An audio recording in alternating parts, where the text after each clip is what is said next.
Bonjour à toutes, bonjour à tous, bienvenue sur 8 Mont Blanc. Je suis très heureux de vous retrouver pour un nouveau journal.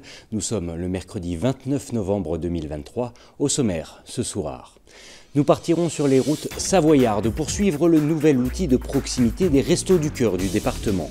Un camion destiné aux personnes les plus isolées ou ne pouvant se déplacer. Un service qui a trouvé déjà de nombreux bénéficiaires sur sa route, nous le verrons.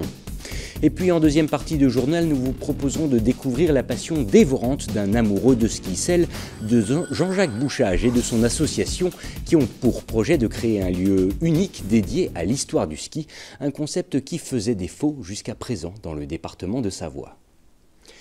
Mais avant de développer ces titres, nous l'avons appris ce mercredi après-midi. Selon plusieurs médias nationaux, le Comité olympique international aurait décidé de poursuivre un dialogue exclusif avec la candidature française quant à l'accueil des Jeux olympiques de 2030. 6 ans à peine après Paris, l'Hexagone pourrait donc bien recevoir à nouveau les délégations sportives issues du monde entier.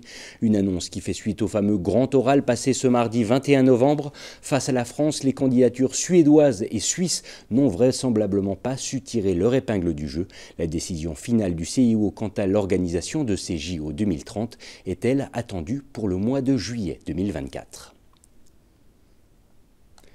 Les Restos du Cœur viennent de faire paraître les chiffres de leur dernière campagne hivernale. Un bilan record en effet. Entre le mois d'avril 2022 et de mars 2023, l'association a accueilli au niveau national plus d'1 300 000 personnes dans ses centres. Une augmentation de 17% par rapport à la précédente campagne hivernale et qui pousse la structure à faire évoluer son mode de fonctionnement. En Savoie, l'antenne des restos vient justement de se doter d'un camion pour aider les personnes les plus isolées. Sillonnant les petits villages depuis un mois déjà, le dispositif aide aujourd'hui près de 80 personnes. Les explications avec ce reportage signé Fanny Savard. La vallée des Huiles le lundi, le Val-Gelon le mardi et une partie du Val-Gelon et du Bréda le jeudi. Sur les routes depuis près d'un mois, le camion itinérant des Restos du Cœur enregistre déjà une quarantaine de familles bénéficiaires. Une tendance qui ne semble pas prête de s'arrêter. On va vers les gens qui sont démunis mais qui ne sont pas forcément visibles, dans des territoires où des fois il n'est pas forcément évident d'aller vers un camion d'aide alimentaire. Donc c'est très compliqué à dire.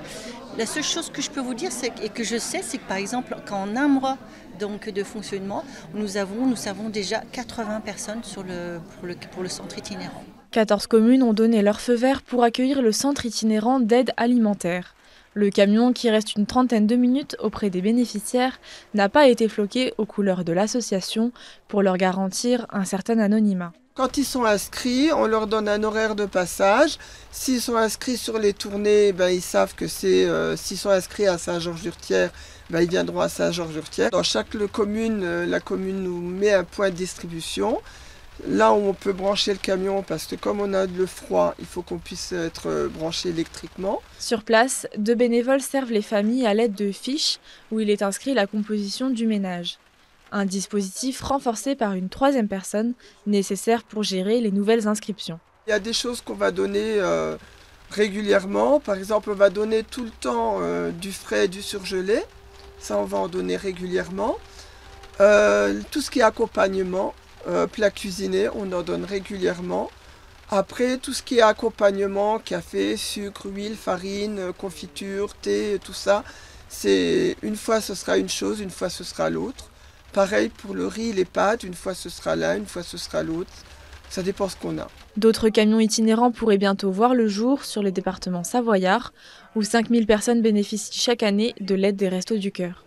L'association compte également lancer un projet similaire afin d'aider les étudiants sur le campus de Chambéry dans les mois à venir. À la veille de la saison de ski, les stations s'organisent et anticipent les grands rendez-vous des prochains mois. Dans ce contexte, le Grand Bornand a officiellement annoncé en ce début de semaine le retour de la grande course caritative Glisse en Cœur.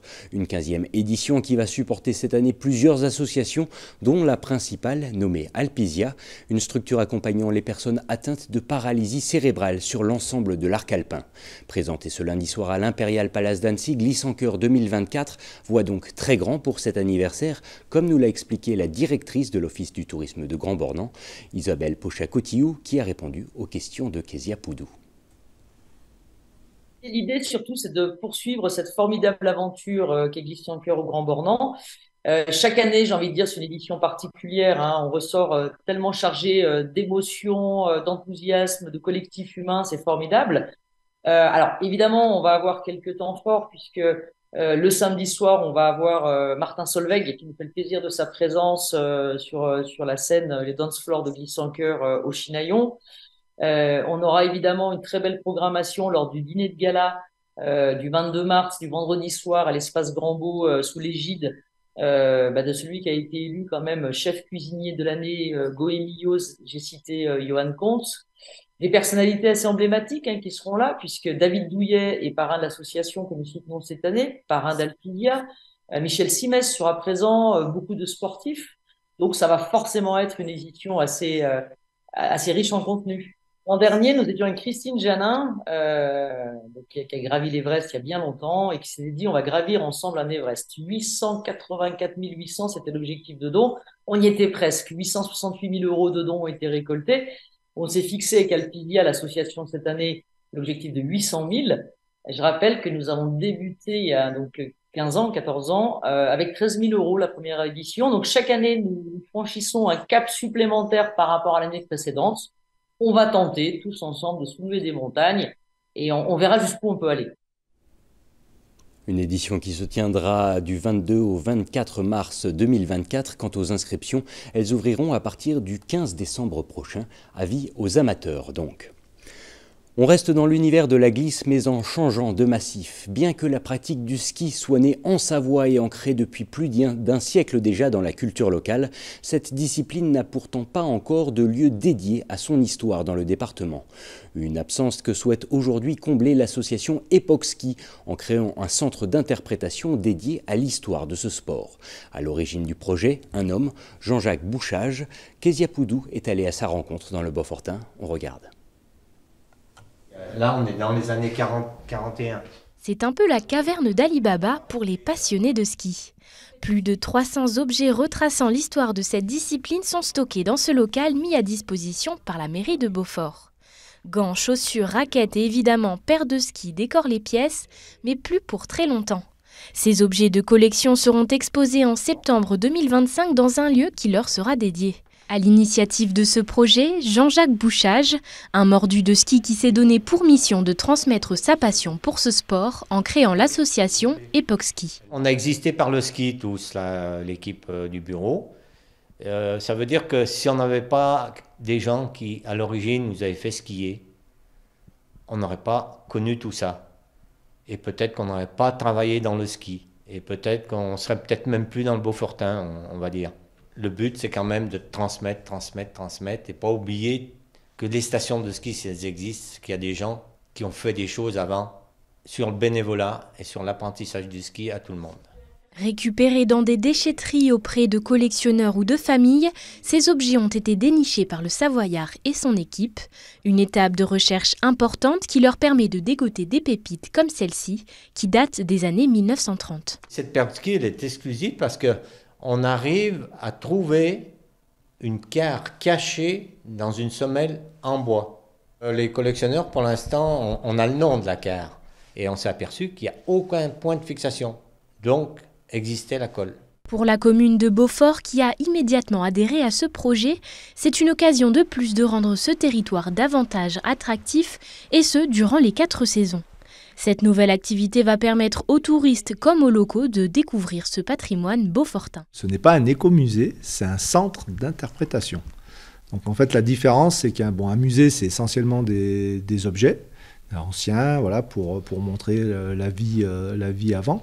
Un centre d'interprétation c'est des objets quand même pour montrer aux gens, mais c'est surtout un mode de vie.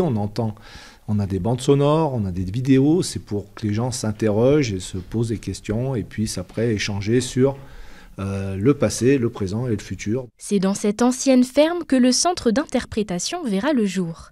Pour répondre aux normes de sécurité et le rendre accessible à tous, un chantier de 2 millions € est nécessaire, des travaux qui commenceront l'année prochaine. Et nous arrivons déjà au terme de ce journal. Merci à tous de votre intérêt pour l'actualité sur 8 Mont-Blanc et merci à toute l'équipe. À l'image de ces derniers jours, je vous propose de conclure cette édition avec des images fraîches de nos stations. Nombreuses sont celles qui ouvriront leurs portes dès ce week-end. Ce sera entre autres le cas de Val d'Isère où, comme vous pouvez le constater sur ces images, la neige ne manque pas. Dans quelques instants sur notre antenne, Thierry Paulme vous dira tout du temps de ces prochains jours, un bulletin météo qui sera suivi, comme tous les mercredis, du magazine Mon Meilleur Ami. Quant à moi, je vous retrouve demain à partir de 18 h pour un nouveau journal. Mais en attendant, je vous souhaite une agréable soirée sur 8 Mont-Blanc. À bientôt.